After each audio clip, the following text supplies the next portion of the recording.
internet's hit the big screen this week as Meg Ryan and Tom Hanks team up again in You've Got Mail. It's a romantic comedy about a couple who fall in love while chatting in cyberspace without realising they're deadly enemies in real life. So is this Hollywood fantasy or a case of art aping life? Have we reached the stage where people are not only doing business but also conducting their social lives on the internet? Well, it looks as though we might have. The World Wide Web gives us a forum to meet new people who we'd never have come into contact with otherwise from all around the world. Every day, thousands of people are flirting away in chat rooms. In the cause of the common good, I asked Jason Boswell from internet giants CompuServe to take me gently by the hand and lead me through the mysterious world of virtual love.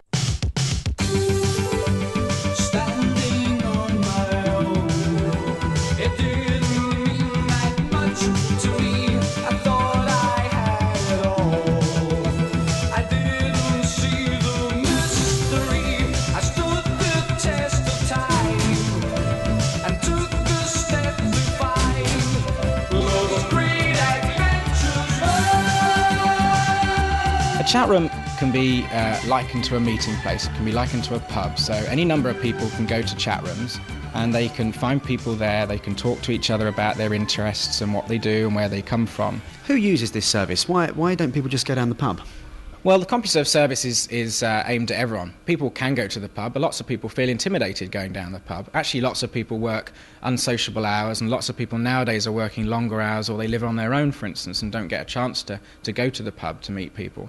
So being able to log on at any time of the day or night, join a chat room and get the chance to meet people, it really is a huge benefit for lots of people. OK, so let's say I'm looking for love. What can you do for me? Chatting online is becoming ever more popular. Let me show you a place we have within the CompuServe service. It's a web page called the Chat Centre. We've got 6 chat rooms in the UK chat area. The names of the chat rooms all represent sort of areas that you might find elsewhere. We've got chat rooms named after pubs and various clubs. What we're seeing now, there's messages coming up on the screen, and this is real time. This is indeed real time. We've got a list of people who are in the room at the moment on the right-hand side of our computer screen, and in the left-hand side you can see all the conversations scrolling in front of you. And this now gives us a chance to join in the chat room. So I'm going to type in "Hi all," and my message pops up in the chat room, and then you can see all the conversations around that and people responding. Right, we've got a reply. Mr. B, which is you, we're discussing genetically modified seed and its effects on the third world. Well, highbrow conversation indeed. We probably can't contribute much to that conversation at the moment. What we can do is leave the atrium if we like, and we'll try and find someone who wants a one-on-one conversation with us. Okay, there's a person called Annie there. We can choose to have a one-on-one conversation with Annie. Let me start this conversation off. Hi, Annie. Now this will just appear on her screen. This just appears on Annie's computer screen, so she's logged on. She'll obviously at some point get a chance to reply to me. And so you can see, and she's done that now, you can see how listening into conversation in the public chat rooms, you can find people who might share similar interests to you, and then as an aside, you can then have one-on-one conversations with them at any point while you're logged on. So I'm being asked, how am I today? I'm fine, Annie. Do we know where she is? We don't know where she is. We can ask her. Let me see what she says. Where are you, I've asked. Well, Annie's replied to us. She's actually at home in Canterbury at the moment. She's probably tuned into the radio. She's actually doing some serious research work, so I probably won't interrupt her too much longer. Let me just sign off. Now let's assume we chatted with Annie for longer and we got to know and we got to like her and we tried to meet up. Is there danger here? People are starting to meet with people that are, at the end of the day, complete strangers. I think that's certainly true, and you might find that in any meeting, whether you met someone online or in another place. So what you're saying is there's no more danger regarding people meeting up who've met in chat rooms than in any other walk of life? Of course not, no.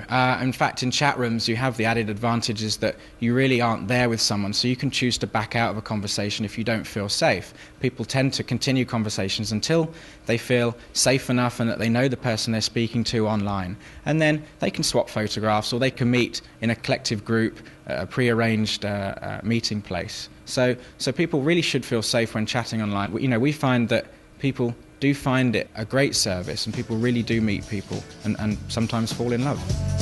Gonna get myself, gonna get myself, gonna get myself connected. If you make sure you're connected, the writing's on the wall. And the evidence seems to bear him out, as the first real-life cyber romances are evolving into marriage. Alex Ridge is a computer software engineer from Twickenham, and Tammy Johnston is a mother of 2 young girls from a small town called Thunder Bay in northern Ontario in Canada. Since they met in a chat room a year and a half ago, Tammy's moved to London, and now they're planning for a wedding in the summer. Alex says it would never have happened without the internet. Well, we chatted for probably 3 or 4 occasions, and then Tammy gave me her number and I phoned her, and we chatted, and we probably chatted, I think, that first night for about 10 hours on the phone internationally, and really just hit it off so well. Did that seem like a big step from typing on the keyboard, to picking up the phone? It was like meeting a different person. It was like starting the whole relationship completely again from scratch. It was very daunting dialing the number. I probably dialed about 10 times before I actually dialed the last digit. You originally got in contact on the internet relay in September, October 97. By the end of November, you were actually in Canada. That's right. We chatted for a long time. My phone bill for that quarter was astronomical. I don't even want to think how much it was. Probably 8-10 hours a night, every night. I was getting very little sleep, getting up, going to work in the morning, coming home, phoning. It just made more sense just to pay £200 for a return ticket to Canada and take a fortnight off out there. It just seemed to be, well, it worked out cheaper, I'm sure. That must have been, again, very nerve-wracking. Probably the scariest thing I ever did in my life. It's scary. You're going halfway across the world with just a bag full of clothes and a return ticket for 2 weeks hence, knowing that you're going to be meeting someone who you don't know really what they look like. All you have is a fairly out-of-date photograph of them. You have no idea what they look like, you have no idea where they live, and you're going out there knowing that if it doesn't work out, you're stuck out there for 2 weeks before you can get your return flight home. So Tammy, you've got this man coming from London to Ontario. You've never seen him before. You don't really know what he's like. Were you worried? A little. There was the fear of, him being an axe murderer, or,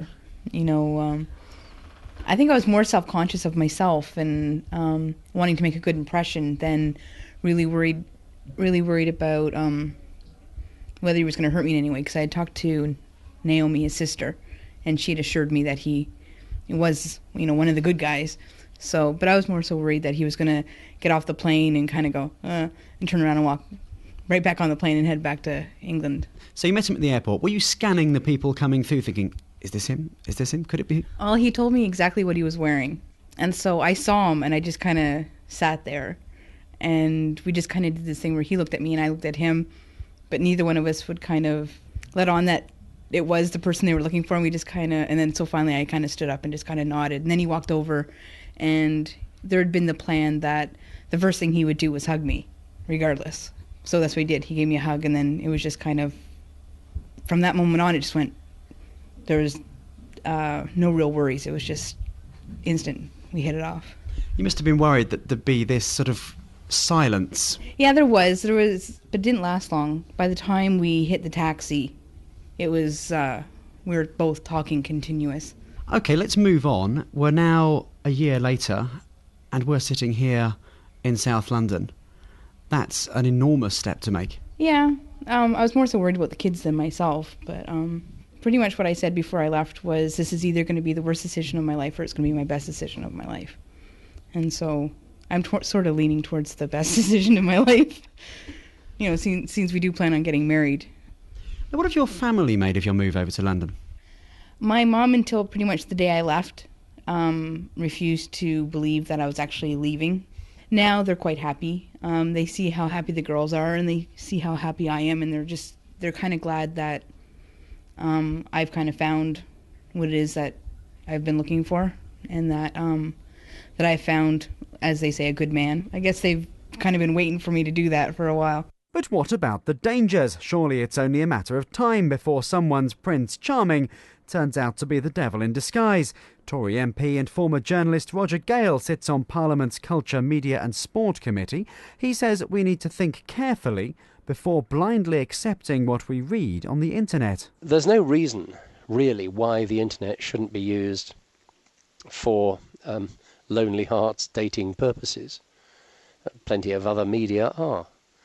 The danger is that the dark side of it is that people will be duped, people will be led into relationships with people that they've never met, won't see for a while, that may break other relationships. So there's no easy answer to it. Do you think there's more of a danger with the internet in that way than there is with other means of meeting up? I think in one sense there is, because it is such a powerful medium and it is so literally universal. Most other forms of medium have a sort of backstop, built-in fail-safe, because at some point people have to meet, and in any event they're quite expensive. This has such tremendous ease of access, literally on a worldwide basis, that it is potentially a very, very much more powerful tool. And like anything powerful, it can be either very good or very bad.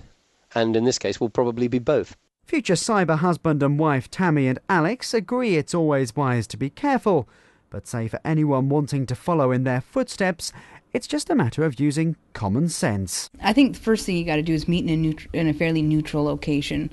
It's really important to, if you are going to meet someone at an airport, a bus station or whatever, to make sure that there are other people who know where you're going before you leave.